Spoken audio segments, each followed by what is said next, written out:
Have you ever thought to yourself, gee, we'd really like to focus on customer experience, but we just don't know where to start? Well, today I want to talk about an area that's a great place to get started and build some momentum in your practice or in your place of business. And I'm going to share with you a tool that you can use that I think you'll find really helpful, and it's a great way to involve the staff or your coworkers in this effort. The topic today is negative cues. And what I want to help you understand is what they are and how to identify them. A negative cue is simply anything that gets in the way of the experience you're trying to provide for your customer or for your patient.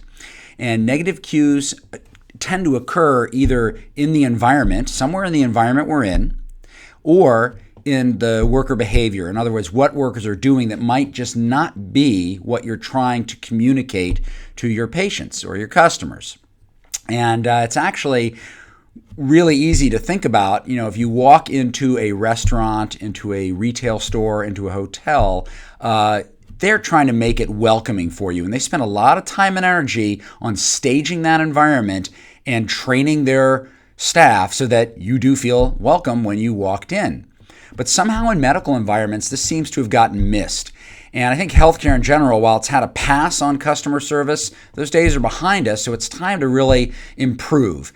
And the way to first identify negative cues would be to employ a tool that we've used in our work with the experience economy. It's called the sensory assessment, and it's really neat because you can involve other people that you work with to do this. And it might first be good to do it not in your own practice, but go out to a mall, go out to a restaurant, and do the following. So if each person has a little pad of paper and something to write with, they'd spend 1 minute just looking, just observing, and seeing what they see that could be construed as a negative cue that works against what you think that place of business is trying to convey or trying to do in terms of customer experience.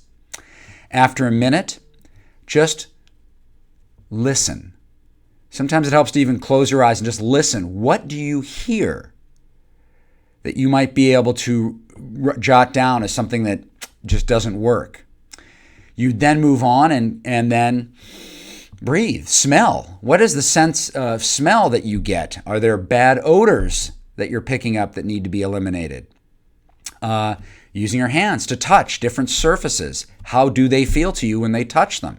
In a medical practice, it could be the chairs you sit in, the counters you lean against, even walls. And the fifth sense is the sense of taste. It's the least refined of all our senses. So you just need to ask yourself, what sense of taste is evoked in this environment? Take notes on that. And then the sixth sense would be your observations about worker behavior. How are the staff interacting with customers, with patients, and what's that like, and do you see anything negative? I promise that if you do this in a retail environment, you'll find things. And if you do it in your own practice, and I suggest taking one room to start, and maybe it's the reception area, formerly known as the waiting room, taking that place and doing this as an exercise, I promise you'll come up with a long list of ideas for things that you might want to change to eliminate those negative cues. In a future session, we'll talk about, how you prioritize that and what you replace them with. But for now, just identifying them will get you on the path to improving customer experience. Until next time, I'm Sharif Madavi. Thanks.